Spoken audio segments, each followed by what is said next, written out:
Market orders, stops, and limit orders. When trading in markets, we have access to a diverse number of orders. Each order has been thought up for a particular use. We are going to have a brief look at the most practical orders and the orders which are most commonly used by traders. Market order. This can be an order to buy or sell in the market. It is used when one wants to enter or leave the market at the current price. Stop order. A sell-stop order, or stop loss, is the value from which we want to sell our shares. It has been created to define maximum losses we are willing to accept when we buy a share, which is where its name comes from. For example, if we buy a share at 45 euros and we want to make sure that we aren't going to lose more than 5 euros, we can place a sell-stop order at 40 euros. A sell-stop order can also be used to ensure we get a certain level of profit.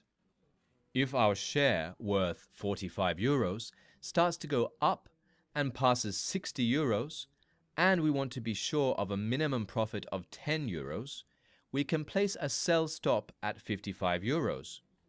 In doing this, the sale will only be carried out when the share price is the same or less than the price the stop has been placed at. But be careful. It is possible that in the moment of the sale, the shares can't be sold at the exact price due to movements in the market, a low demand for shares, the speed at which the broker works, or for other reasons. Therefore, there could be a small difference in the final sell price and the price at which the sell order was placed. This is called slippage. A buy-stop order would be the value from which you want to buy a share. For example, as we can see in this chart, if during the evolution of the share price we don't want to buy until we are sure that the price is rising, we would place a buy-stop order at the level indicated, which would make sure that, as a minimum, the price at which we buy the share will be what we had already established. As the value of the share rises above the level of the stop, the share is bought. However, in the same way as the previous case, it is possible that the buying of the share isn't carried out at the exact point, and there could be a small difference in the price of the order. Limit order. A buy limit order would be placed at the maximum value at which we want to buy shares. For example, in this chart, we can see how the share price is falling.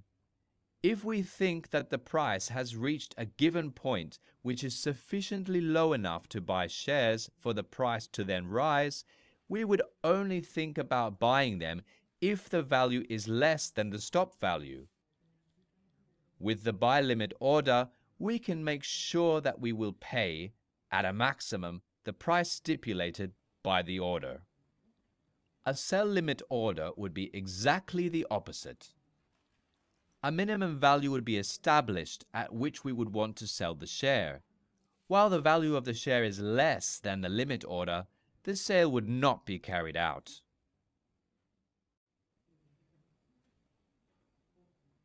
Knowing where to place and execute these orders is key to successful trading.